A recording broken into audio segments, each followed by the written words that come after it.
ಸ್ನೇಹಿತರೆ, ಒಂದು ಕಾಗೆ ಹೇಳಿದ ಈ ಅದ್ಭುತ ಕಥೆಯನ್ನ ಇಂದು ನಾವು ನಿಮಗೆ ಹೇಳ್ತೇವೆ. ಕಥೆಯನ್ನ ಪೂರ್ತಿಯಾಗಿ ಕೇಳಿ. ಇದರಿಂದ ದಾನದಲ್ಲೇ ಶ್ರೇಷ್ಠವಾದ ದಾನ ಯಾವುದು ಎಂದು ನಿಮಗೆ ಅರ್ಥವಾಗುತ್ತದೆ. ಹಾಗೆ ಕಮೆಂಟ್ಸ್ ಬಾಕ್ಸ್ನಲ್ಲಿ ಓಂ ನಮೋ ನಾರಾಯಣ ಎಂದು ಕಮೆಂಟ್ಸ್ ಮಾಡಿ. ಹಾಗೆ ಸ್ನೇಹಿತರೆ, ಯಾರೆಲ್ಲ ಇನ್ನು ನಮ್ಮ ಚಾನೆಲ್ ಅನ್ನು ಸಬ್ಸ್ಕ್ರೈಬ್ ಮಾಡಿಲ್ಲ ಅಂದ್ರೆ ದಯಮಾಡಿ ಸಬ್ಸ್ಕ್ರೈಬ್ ಮಾಡಿ. ಒಂದು ಊರಿನಲ್ಲಿ ಗಂಡ ಹೆಂಡತಿ ಹೊಸದಾಗಿ ಮದುವೆಯಾಗಿ ತಮ್ಮ ಜೀವನವನ್ನ ಸಾಗಿಸ್ತಿದ್ರು. ಆತ ಬಡವನೇ ಆಗಿದ್ರು ಕೂಡ ಕೂಲಿ ಕೆಲಸ ಮಾಡ್ತಾ ತನ್ನ ಸಂಸಾರದ ನೌಕೆಯನ್ನ ಚೆನ್ನಾಗಿ ನಿಭಾಯಿಸ್ತಿದ್ದ. ಹೀಗಿರುವಾಗ ಆತನ ಹೆಂಡತಿ ಗರ್ಭವತಿ ಆಗ್ತಾಳೆ. ಸ್ವಲ್ಪ ದಿನಗಳಲ್ಲೇ ನಮ್ಮ ಕುಟುಂಬಕ್ಕೆ ಮತ್ತೊಂದು ಜೀವ ಸೇರ್ಪಡೆಯಾಗ್ತದೆ ಎಂದು ಸಂತೋಷ ಪಡ್ತಾರೆ. ಹೀಗೆ ದಿನಗಳು ಕಳೆದವು. ಮಗು ಜನಿಸುವ ಸಮಯವೂ ಕೂಡ ಹತ್ತಿರ ಬರ್ತಿತ್ತು. ಅಷ್ಟರಲ್ಲೇ ಅವರ ಜೀವನದಲ್ಲಿ ಒಂದು ದೊಡ್ಡ ಅನಾಹುತ ನಡೆದೋಗುತ್ತೆ. ಆತ ಮರಣ ಹೊಂದ್ತಾನೆ. ಇದಾದ ನಂತರ ಆ ತುಂಬು ಗರ್ಭಿಣಿ ಹೆಂಡತಿಗೆ ದಿಕ್ಕೆ ತೋಚದಂತೆ ಆಗುತ್ತದೆ. ಆಗ ಆಕೆ, ಹೇ ಭಗವಂತ, ನಾನು ನನ್ನ ಮಗು ಯಾವ ಪಾಪ ಮಾಡಿದೆ ಎಂದು ನಮಗೆ ಇಷ್ಟು ದೊಡ್ಡ ಶಿಕ್ಷೆ ಕೊಟ್ಟೆ. ನನ್ನ ಮಗು ಈ ಭೂಮಿಗೆ ಬರುವ ಮೊದಲೇ ಅದರ ತಂದೆಯನ್ನು ನಿನ್ನ ಬಳಿ ಕರೆದುಕೊಂಡೆ. ನನ್ನ ಮಗುವಿಗೆ ಈಗ ಯಾರು ತಂದೆಯ ಸ್ಥಾನವನ್ನು ತುಂಬ್ತಾರೆ ಎಂದು ದುಃಖಿಸ್ತಾಳೆ. ಇದನ್ನು ನೋಡಿದ ಅವಳ ಸಂಬಂಧಿಕರು ಆಕೆಯನ್ನು ಸಮಾಧಾನ ಪಡಿಸ್ತಾರೆ. ನಂತರ ಪ್ರಸವದ ಸಮಯ ಹತ್ತಿರ ಬಂದು ಆಕೆ ಒಂದು ಸುಂದರ ಗಂಡು ಮಗುವಿಗೆ ಜನ್ಮ ನೀಡ್ತಾಳೆ. ಮಗು ನೋಡಲು ತುಂಬಾ ಮುದ್ದಾಗಿರುತ್ತದೆ. ಆಕೆಗೆ ಮಗ ಹುಟ್ಟಿದೆ ಎಂದು ಸಂತೋಷ ಪಡ್ಬೇಕಾ ಇಲ್ಲವೇ ತನ್ನ ಗಂಡ ಇಲ್ಲವೆಲ್ಲ ಎಂದು ದುಃಖ ಪಡ್ಬೇಕಾ ಎಂದು ಆಕೆಗೆ ಅರ್ಥವಾಗ್ತಿಲ್ಲ. ನನ್ನ ಗಂಡನಿಲ್ಲದೆ ಈ ಮಗುವನ್ನ ಹೇಗೆ ಬೆಳೆಸ್ಬೇಕೆಂದು ಆಕೆಗೆ ತಿಳಿಯುತ್ತಿಲ್ಲ. ಅದಾದ ಸ್ವಲ್ಪ ಸಮಯದ ನಂತರ ಧೈರ್ಯ ಮಾಡಿಕೊಂಡು ಹೇಗಾದರೂ ಮಾಡಿ ನನ್ನ ಮಗನನ್ನು ಚೆನ್ನಾಗಿ ಓದಿಸ್ಬೇಕು, ಅದರಿಂದಲಾದರೂ ನಮ್ಮ ಮಗ ನಮ್ಮ ಹಾಗೆ ಬಡವನಾಗಿರಬಾರ್ದು ಎಂದ್ಕೊಳ್ತಾಳೆ. ನಂತರ ಬೇರೆಯವರ ಮನೆಯಲ್ಲಿ ಮನೆಗೆಲಸ ಮಾಡುತ್ತಾ ಅಲ್ಲಿಂದ ಬಂದ ದುಡ್ಡಿನಿಂದ ಮಗನನ್ನ ಬೆಳೆಸ್ತಾಳೆ. ಆ ಮಗನಿಗೆ 4 ವರ್ಷ ವಯಸ್ಸಾದ ನಂತರ ಅದನ್ನ ಒಂದು ಸರ್ಕಾರಿ ಶಾಲೆಗೂ ಸೇರಿಸ್ತಾಳೆ. ಕಷ್ಟಪಟ್ಟು ಕೆಲಸ ಮಾಡಿದ್ರೆ ನಮ್ಮ ಕಷ್ಟಗಳು ದೂರವಾಗ್ತದೆ ಎಂದು ಆಕೆ ನಂಬಿರ್ತಾಳೆ. ತುಂಬಾ ಕಷ್ಟಪಟ್ಟು ತನ್ನ ಮಗನನ್ನ ಓದಿಸ್ತಿರ್ತಾಳೆ. ಹೀಗಿರುವಾಗ ಅವಳ ಮಗನಿಗೆ 10 ವರ್ಷ ವಯಸ್ಸಾದಾಗ ಆಕೆಯ ಆರೋಗ್ಯ ಹದಗೆಡುತ್ತೆ. ಏನೋ ಸಣ್ಣ ಕಾಯಿಲೆ ಇರಬೇಕು ಎಂದು ಆಕೆ ತಿಳಿಯುತ್ತಾಳೆ. ಆದರೆ ದಿನಗಳು ಕಳೆದಂತೆ ಆಕೆಯ ಆರೋಗ್ಯ ತುಂಬಾ ಕ್ಷೀಣಿಸುತ್ತಾ ಹೋಗುತ್ತದೆ. ಆಕೆಯನ್ನ ನೋಡಿದ ಅವಳ 10 ವರ್ಷದ ಮಗ ಭಯಗೊಂಡು ಹೀಗೆ ಹೇಳ್ತಾನೆ, ಅಮ್ಮ, ನೀನೇನು ಭಯ ಪಡಬೇಡ, ನಾನು ಡಾಕ್ಟರ್ ಹತ್ರ ಹೋಗಿ ಔಷಧಿಯನ್ನ ತೆಗೆದುಕೊಂಡು ಬರ್ತೇನೆ, ಆಗ ನಿನಗೆ ರೋಗ ಗುಣವಾಗ್ತದೆ ಎಂದು ತನ್ನ ತಾಯಿಯ ಬಳಿ ಹೇಳ್ತಾನೆ. ತನ್ನ ಮಗನ ಮಾತನ್ನ ಕೇಳಿದ ತಾಯಿ ಕಣ್ಣೀರು ಹಾಕುತ್ತಾ, ಮಗನೇ, ನೀನು ಎಲ್ಲೂ ಹೋಗಬೇಡಪ್ಪ, ಈಗ ನನ್ನ ಸಮಯ ಬಂದಿದೆ, ನಾನು ನಿಮ್ಮ ತಂದೆಯ ಬಳಿ ಹೋಗ್ತೇನೆ. ನಾನು ನಿನಗೆ ಒಂದು ಮಾತನ್ನು ಹೇಳ್ತೇನೆ, ಅದನ್ನ ಯಾವಾಗಲೂ ಚೆನ್ನಾಗಿ ನೆನಪಿಟ್ಕೋ. ನೀನು ಹುಟ್ಟುವ ಮೊದಲೇ ನಿನ್ನನ್ನು ಚೆನ್ನಾಗಿ ಓದಿಸ್ಬೇಕೆಂದು ನನ್ನ ಮತ್ತು ನಿನ್ನ ಅಪ್ಪನ ಆಸೆಯಾಗಿತ್ತು. ನಿನ್ನನ್ನು ಎಲ್ಲರ ಮುಂದೆ ಸಮರ್ಥನನ್ನಾಗಿ ಮಾಡಬೇಕು. ನಮ್ಮ ಹಾಗೆ ನಮ್ಮ ಮಗನು ಕೂಡ ಬಡವನಾಗಿರಬಾರ್ದು ಎನಿಸಿದೆವು. ಆದರೆ ಆ ಕೋರಿಕೆಯನ್ನು ನೆರವೇರಿಸಲಾಗದೆ ನಾನು ನಿನ್ನನ್ನು ಒಬ್ಬಂಟಿ ಮಾಡಿ ಹೋಗ್ತಿದ್ದೇನೆ. ನಾನು ಹೋದ ನಂತರ ನೀನು ಚೆನ್ನಾಗಿ ಓದಬೇಕು. ನಿನ್ನ ತಂದೆಯ ಹೆಸರನ್ನು ಕೆಡಿಸುವ ಕೆಲಸವನ್ನು ನೀನು ಮಾಡಬಾರದು. ಮಗನೇ, ನೀನು ಎಂದಿಗೂ ಕೂಡ ದುಡ್ಡಿನ ಹಿಂದೆ ಹೋಗಬಾರದು. ಮೋಹಕ್ಕೆ ಬಿದ್ದು ತಂದೆ ತಾಯಿಯರ ಬಗ್ಗೆ ಕೂಡ ತಲೆ ಕೆಡಿಸ್ಕೊಳ್ತಿಲ್ಲ.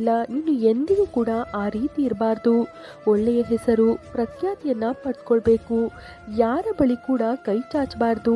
ಭಿಕ್ಷೆ ಬೇಡದೆ ಸ್ವಾಭಿಮಾನದಿಂದ ಬದುಕು. ಒಬ್ಬರ ಮುಂದೆ ಕೈ ಚಾಚುತ್ತಾ ನಿಂತರೆ ನಿನಗೆ ಯಾರು ಬೆಲೆ ಕೊಡೋದಿಲ್ಲ. ಹಾಗಾಗಿ ನೀನು ನಿನ್ನ ಸ್ವಾಭಿಮಾನವನ್ನ ಎಂದಿಗೂ ಕಳ್ಕೊಳ್ಬೇಡ ಮಗು ಎಂದು ತನ್ನ ಮಗನಿಗೆ ಬುದ್ಧಿವಾದವನ್ನ ಹೇಳಿ ಸತ್ತು ಹೋಗ್ತಾಳೆ. ನಂತರ ತನ್ನ ತಂದೆ ತಾಯಿ ಇಬ್ಬರು ಇಲ್ಲದೆ ಆ ಮಗು ಒಬ್ಬಂಟಿಯಾಗ್ತಾನೆ. ಆ ಮಗು ಬಡವನಾಗಿದ್ದರೂ ಕೂಡ ತನ್ನ ಸೋಲನ್ನ ಒಪ್ಪಿಕೊಳ್ಳಲಿಲ್ಲ. ಆ ಯುವಕನು ಚಿಕ್ಕ ಹುಡುಗನಾಗಿದ್ರು ಕೂಡ ಆತನ ಸಂಬಂಧಿಕರು ಆ ಯುವಕನ ಬಗ್ಗೆ ತಲೆ ಕೆಡಿಸ್ಕೊಳ್ಳೋದೇ ಇಲ್ಲ. ತನಗೋಸ್ಕರ ತನ್ನ ತಾಯಿ ಸಂಪಾದನೆ ಮಾಡಿದ ದುಡ್ಡಿನಿಂದ ಸ್ವಲ್ಪ ದಿನಗಳ ಕಾಲ ಜೀವಿಸ್ತಾನೆ. ನಂತರ ಮುಂದೆ ತನ್ನ ಹೊಟ್ಟೆಪಾಡಿಗಾಗಿ ಹಣ ಸಂಪಾದಿಸಲೇಬೇಕಾದ ಪರಿಸ್ಥಿತಿ. ಆದರೆ ತನ್ನ ತಾಯಿ ಯಾರ ಮುಂದೆ ಕೈ ಚಾಚಬೇಡ, ಸ್ವಾಭಿಮಾನದಿಂದ ಒಳ್ಳೆಯತನದಿಂದ ಬದುಕಬೇಕು ಎಂದು ತನ್ನ ತಾಯಿ ಹೇಳಿರುವ ಮಾತು ನೆನಪಾಗುತ್ತದೆ. ಆದ್ದರಿಂದ ಕಷ್ಟಪಟ್ಟು ತನಗೆ ಆಗುವ ಕೆಲಸವನ್ನ ಮಾಡ್ತಿದ್ದ. ಪ್ರತಿದಿನ ಶಾಲೆಗೆ ಹೋಗಿ ಓದುತ್ತಾ ನಂತರ ಬೇರೆಯವರ ಬಳಿ ಕೂಲಿ ಕೆಲಸವನ್ನ ಮಾಡುತ್ತಾ ತನಗೆ ಬೇಕಾಗಿರುವ ದುಡ್ಡನ್ನ ಸಂಪಾದನೆ ಮಾಡ್ಕೊಳ್ತಿದ್ದ. ಬರುವ ದುಡ್ಡಿನಲ್ಲೇ ಸ್ಕೂಲ್ ಫೀಸ್ ಕಟ್ಟಿ ಉಳಿದ ದುಡ್ಡಿನಲ್ಲಿ ತನ್ನ ಊಟಕ್ಕೆ ಇಟ್ಕೊಳ್ತಿದ್ದ. ಈ ರೀತಿಯಾಗಿ ಪ್ರತಿದಿನ ಕೆಲಸ ಮಾಡಿದ್ರೇನೆ ಆತನ ಓದು ಮತ್ತು ಹೊಟ್ಟೆ ತುಂಬಿತ್ತು. ಹೀಗಿರುವಾಗ ಒಂದಿನ ಅವನಿಗೆ ಯಾವುದೇ ಕೆಲಸ ಸಿಗೋದಿಲ್ಲ. ಅದರಿಂದ ಆ ಯುವಕ ಅಂದು ಉಪವಾಸ ಮಲಗ್ತಾನೆ. ಇದೇ ರೀತಿ 3 ದಿನಗಳು ಕಳೆದು ಹೋಗ್ತವೆ. 3 ದಿನಗಳಿಂದ ಏನನ್ನು ತಿನ್ನದೆ ಆ ಹುಡುಗ ತುಂಬ ನಿಶ್ಶಕ್ತನಾಗ್ತಾನೆ. ಒಂದು ಮರದ ಕೆಳಗೆ ಕುಳಿತುಕೊಂಡು ಆಲೋಚನೆ ಮಾಡ್ತಾನೆ. ಕೊನೆಗೆ ಭಿಕ್ಷೆಯನ್ನು ಬೇಡಿ ತನ್ನ ಹೊಟ್ಟೆಯನ್ನು ತುಂಬಿಸ್ಕೊಳ್ಬೇಕೆಂದು ಆಲೋಚನೆ ಮಾಡ್ತಾನೆ. ಆದರೆ ತನ್ನ ತಾಯಿ ಹೇಳಿರುವ ಮಾತು ಆತನಿಗೆ ಆ ಕೆಲಸವನ್ನು ಮಾಡಲು ಬಿಡೋದಿಲ್ಲ. ಏನೇ ಆದರೂ ಭಿಕ್ಷೆ ಬೇಡಬಾರ್ದೆಂದು ನಿರ್ಧಾರ ಮಾಡ್ತಾನೆ. ನಂತರ ಯಾರನ್ನಾದರೂ ಸಹಾಯ ಕೇಳಬೇಕು ಎಂದುಕೊಳ್ತಾನೆ. ಭಿಕ್ಷೆ ಎಂದರೆ ಮರಳಿ ಕೊಡೋದೇ ಇರುವುದು, ಆದರೆ ಸಹಾಯ ಎಂದರೆ ನಮಗೆ ಅನುಕೂಲವಾದಾಗ ಮರಳಿ ಕೊಡಬಹುದು ಎಂದುಕೊಳ್ತಾನೆ. ಹಾಗೆ ಹತ್ತಿರದಲ್ಲಿರುವ ಒಂದು ದೊಡ್ಡ ಮನೆಯ ಬಳಿ ಹೋಗಿ ಅಮ್ಮ ಅಮ್ಮ ಎಂದು ಕೂಗ್ತಾನೆ. ತಕ್ಷಣ ಆ ಮನೆಯಿಂದ ಒಬ್ಬ ಹೆಂಗಸು ಹೊರಬರ್ತಾಳೆ. ಆಗ ಅಮ್ಮ, ಈ ಸಮಯದಲ್ಲಿ ನಿಮಗೆ ಕಷ್ಟ ನೀಡ್ತಿರೋದಕ್ಕೆ ನನ್ನನ್ನು ಕ್ಷಮಿಸಿ. ನಾನು 3 ದಿನಗಳಿಂದ ಹಸಿವಿನಿಂದ ಇದ್ದೇನೆ. ಕುಡಿಯೋದಕ್ಕೆ ಸ್ವಲ್ಪ ನೀರನ್ನು ಕೊಡ್ತೀರಾ ಎಂದು ಕೇಳ್ತಾನೆ. ಆ ಯುವಕನ ಆತ್ಮಗೌರವ ತಿನ್ನೋದಕ್ಕೆ ಆಹಾರವನ್ನು ಕೇಳೋದಿಲ್ಲ. ಆದರೆ ಆ ಯುವಕನ ಮುಖವನ್ನು ನೋಡಿ ಆ ತಾಯಿಗೆ ಅವನ ಪರಿಸ್ಥಿತಿ ಅರ್ಥವಾಯಿತು. ತಕ್ಷಣ ಒಳಗೆ ಹೋಗಿ ಆಕೆ ಕುಡಿಯೋದಕ್ಕೆ ಒಂದು ಲೋಟ ಹಾಲು, ತಿನ್ನೋದಕ್ಕೆ ಕೆಲವು ಲಡ್ಡುಗಳನ್ನು ತೆಗೆದುಕೊಂಡು ಬರ್ತಾಳೆ. ಆ ಗ್ಲಾಸನ್ನು ಆ ಯುವಕನಿಗೆ ಕೊಟ್ಟ ತಕ್ಷಣ ಅದರಲ್ಲಿರುವ ಹಾಲನ್ನು ನೋಡಿ ಆ ಯುವಕ ತುಂಬ ಸಂತೋಷ ಪಡ್ತಾನೆ. ಮನಸ್ಸಿನಲ್ಲಿ ತನ್ನ ತಾಯಿಯನ್ನು ನೆನಪು ಮಾಡ್ಕೊಳ್ತಾನೆ. ಅಮ್ಮ, ನಿಮ್ಮನ್ನು ನೋಡ್ತಿದ್ರೆ ನನಗೆ ನನ್ನ ತಾಯಿ ನೆನಪಾಗ್ತಾರೆ. ನಾನು ಕುಡಿಯೋದಕ್ಕೆ ನೀರನ್ನು ಕೇಳಿದ್ರೆ ನೀವು ನನ್ನ ಹಸಿವನ್ನು ಅರ್ಥ ಮಾಡಿಕೊಂಡು ನನಗೆ ಹಾಲನ್ನು ಕೊಟ್ಟಿದ್ದೀರಾ.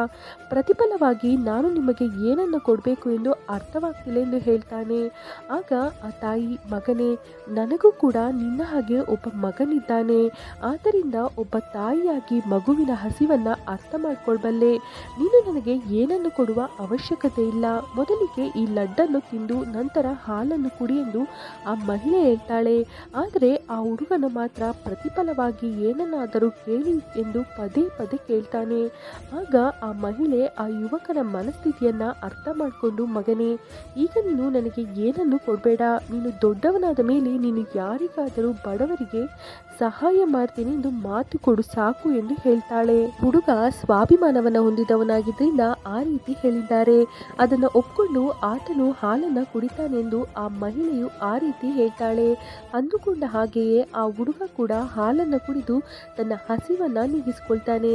ಆ ಮಹಿಳೆ ಹೇಳಿದ ಮಾತನ್ನ ನೆನಪಿಟ್ಕೊಂಡು ಅವರಿಗೆ ನಮಸ್ಕರಿಸಿ ಅಲ್ಲಿಂದ ಹೊರಟೋಗ್ತಾನೆ. ಮಾರನೇ ದಿನ ಆ ತಾಯಿ ತನ್ನ ಮಗನ ಸ್ಕೂಲ್ಗೆ ಹೋಗ್ತಾಳೆ. ಅಲ್ಲಿ ತಾನು ಹಾಲು ಕೊಟ್ಟಿದ್ದ ಆ ಯುವಕ ಕಾಣಿಸ್ತಾನೆ. ಆ ಶಾಲೆಯಲ್ಲಿರುವ ಹೆಡ್ ಮಾಸ್ಟರ್ ಅನ್ನ ಕೇಳಿ ಯುವಕನ ಬಗ್ಗೆ ವಿವರಣೆಯನ್ನ ಪಡ್ಕೊಳ್ತಾಳೆ. ಎಲ್ಲ ತಿಳ್ಕೊಂಡ ನಂತರ ಆ ಯುವಕನ ಬಗ್ಗೆ ದುಃಖ ಪಡುತ್ತಾ, ಆ ಹುಡುಗನ ಫೀಸನ್ನ ನಾನೇ ಕಟ್ಟಿದ್ರೆ ಇದರಿಂದ ಆ ಹುಡುಗ ನೆಮ್ಮದಿಯಾಗಿ ಓದ್ಕೊಳ್ತಾನೆ ಎಂದು, ಆತನ ಫೀಸನ್ನ ನಾನೇ ಕಟ್ತೇನೆ ಅಂದರೆ ಆ ಹುಡುಗ ಒಪ್ಪಿಕೊಳ್ಳೋದಿಲ್ಲ ಎಂದು ಸರ್ಕಾರವು ಆತನ ಕಷ್ಟವನ್ನು ಗುರುತಿಸಿ ಸರ್ಕಾರದ ಕಡೆಯಿಂದ ಸ್ಕಾಲರ್ಶಿಪ್ ಬರ್ತಿದೆ ಎಂದು ಆ ಹುಡುಗನಿಗೆ ಹೇಳಿ ಎಂದು ಹೆಡ್ ಮಾಸ್ಟರ್ಗೆ ಹೇಳ್ತಾಳೆ. ಅದಕ್ಕೆ ಸರಿ ಎಂದು ಒಪ್ಕೊಂಡಿದ್ರಿಂದ ಆ ವರ್ಷದ ಪೂರ್ತಿ ಫೀಸನ್ನು ಕಟ್ತಾಳೆ. ಈ ರೀತಿಯಾಗಿ ಪ್ರತಿ ವರ್ಷವೂ ಕೂಡ ಫೀಸನ್ನು ಕಟ್ತಾಳೆ. ಕೆಲವು ವರ್ಷಗಳ ನಂತರ ಆ ಯುವಕ ಬೇರೆ ನಗರಕ್ಕೆ ಹೋಗಿ ಓದ್ಕೊಳ್ಬೇಕಾಗುತ್ತದೆ. ಅವನು ಹೊರಟೋದೆಂದು ತಿಳ್ಕೊಂಡ ಆ ಮಹಿಳೆ, ದೇವರು ಆ ಯುವಕನಿಗೆ ಸಹಾಯ ಮಾಡೋ ಶಕ್ತಿಯನ್ನ ಇಲ್ಲಿವರೆಗೂ ಮಾತ್ರ ನನಗೆ ಕರುಣಿಸಿದ್ದಾನೆ. ಹೇಗೋ ಎಲ್ಲೇ ಇದ್ರೂ ಆ ಹುಡುಗ ಚೆನ್ನಾಗಿರ್ಲಿ ಎಂದು ಬೇಡ್ಕೊಳ್ತಾಳೆ. ಹೀಗೆ ವರ್ಷಗಳು ಕಳೀತವೆ. ನಂತರ ಆಕೆಯ ಮಗ ಕೂಡ ಬೆಳೆದು ದೊಡ್ಡವನಾಗ್ತಾನೆ. ಆತ ಒಬ್ಬ ದೊಡ್ಡ ವ್ಯಾಪಾರಿ ಆಗ್ತಾನೆ. ಆತನು ಕೂಡ ತುಂಬಾ ಒಳ್ಳೆಯವನಾಗಿರ್ತಾನೆ. ಹೀಗೆ ಒಂದ್ಸಾರಿ ಆ ಮಹಿಳೆಯ ಆರೋಗ್ಯ ಕ್ಷೀಣಿಸುತ್ತದೆ. ನಂತರ ಆಕೆಯ ಮಗ ಅಲ್ಲೇ ಸ್ಥಳೀಯ ಡಾಕ್ಟರ್ಗೆ ತೋರಿಸಿದಾಗ ಆಕೆಗೆ ಕ್ಯಾನ್ಸರ್ ಇರೋದು ಪತ್ತೆಯಾಗುತ್ತದೆ. ನಗರದಲ್ಲಿರುವ ದೊಡ್ಡ ಕ್ಯಾನ್ಸರ್ ಡಾಕ್ಟರ್ ಬಳಿ ಕರ್ಕೊಂಡು ಹೋಗಿ ಆಕೆಯನ್ನ ಚಿಕಿತ್ಸೆ ಮಾಡಿಸಿ ಎಂದು ಸ್ಥಳೀಯ ಡಾಕ್ಟರ್ ಹೇಳ್ತಾನೆ. ಅಲ್ಲಿ ಹೋದ್ರೆ ತುಂಬಾ ದುಡ್ಡು ಖರ್ಚಾಗುತ್ತೆ.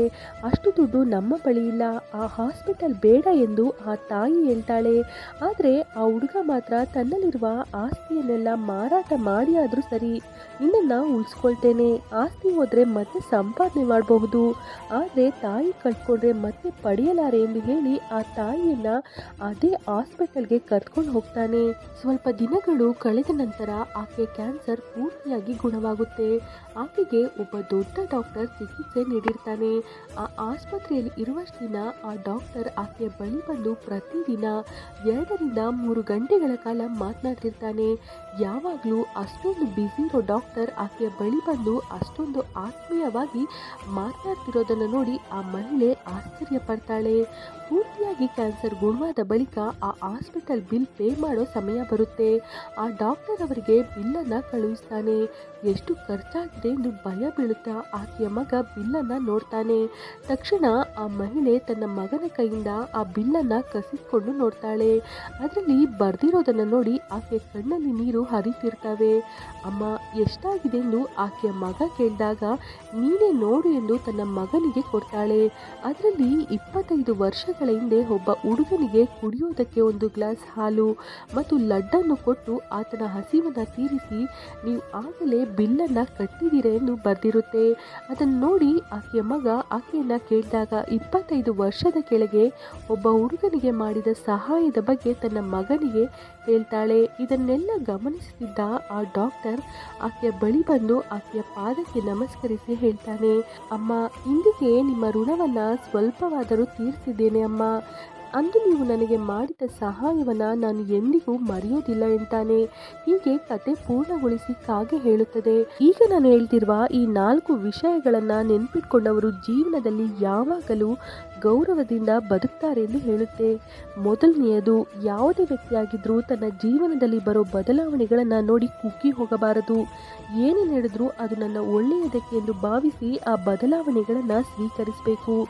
ಎರಡನೆಯದು, ಕತ್ತಲು ಎಷ್ಟೇ ದಟ್ಟವಾಗಿದ್ರೂ ಕೂಡ ಒಂದು ದೀಪದ ಶಕ್ತಿ ಅದನ್ನು ಓಡಿಸುತ್ತದೆ. ಅದೇ ರೀತಿ ಮನುಷ್ಯನು ತನ್ನ ಜೀವನದಲ್ಲಿ ಕವಿದಿರುವ ಕತ್ತಲನ್ನು ಜ್ಞಾನ ಎಂಬ ದೀಪದ ಬೆಳಕಿನಿಂದ ಓಡಿಸಿ ಮುಂದೆ ಸಾಗಬೇಕು. ಮೂರನೆಯದು, ಇತರರಿಗೆ ಸಹಾಯ ಮಾಡಿ. ನೀವು ಇತರರಿಗೆ ಸಹಾಯ ಮಾಡಿದರೆ ಅದರ ಪ್ರತಿಫಲವಾಗಿ ನಿಮಗೆ ಅರಿವೇ ಇಲ್ಲದೆ ಅದರ 2 ಪಟ್ಟು ನಿಮಗೆ ಒಳ್ಳೆಯದೇ ಆಗುತ್ತದೆ. ಇತರರು ಕಷ್ಟದಲ್ಲಿರುವಾಗ ನೀವು ಮಾಡಿದ ಸಹಾಯ ಅದು ಚಿಕ್ಕದೇ ಆಗಿದ್ರೂ ಅದು ಅವರಿಗೆ ಶಕ್ತಿಯನ್ನ ನೀಡುತ್ತದೆ. ಇನ್ನು ನಾಲ್ಕನೆಯದು, ಎಷ್ಟೇ ಕಷ್ಟದಲ್ಲಿದ್ರೂ ಕೂಡ ಒಬ್ಬರ ಬಳಿ ಬೇಡಬಾರದು. ಭಿಕ್ಷೆ ಬೇಡಿ ತಿಂದರೆ ಅವರಿಗೆ ಕಷ್ಟಪಡದೆ ತಿನ್ನುವುದು ಅಭ್ಯಾಸವಾಗುತ್ತದೆ. ಒಬ್ಬ ಮನುಷ್ಯ ಕಷ್ಟಪಡದೆ ತನ್ನ ಬಡತನವನ್ನ ಎಂದಿಗೂ ಸಾಯಿಸಲು ಸಾಧ್ಯವಿಲ್ಲ. ಸ್ನೇಹಿತರೆ, ಈ ಮಾಹಿತಿ ಇಷ್ಟವಾಗಿದ್ದಲ್ಲಿ ಲೈಕ್ ಮಾಡಿ, ಶೇರ್ ಮಾಡಿ. ಧನ್ಯವಾದಗಳು.